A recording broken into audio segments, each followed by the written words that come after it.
Palej Nareshwar road પર એક હૃદયદ્રાવક અકસ્માત સર્જાયો હતો.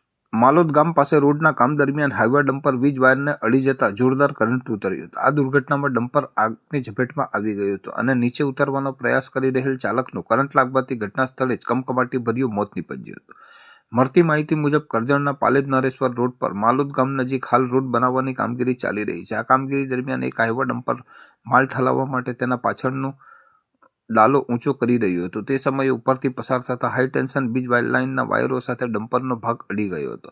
વીજ વાયર અડતાની સાથે જ આખું ડમ્પર હાઈ વોલ્ટેજ કરંટની ઝપેટમાં આવી ગયું હતું અને ટાયરોમાં જોરદાર ધડાકા સાથે આગ ફાટી નીકળી હતી. ડમ્પરની કેબિનમાં બેઠેલ ચાલકે જીવ બચાવવા માટે નીચે ઉતરવાનો પ્રયાસ કર્યો હતો, પરંતુ જેવો તેણે જમીન પર પગ મૂક્યો કે તરત જ શરીરમાં કરંટ પસાર થતા તેનું સ્થળ પર જ મોત થયું હતું.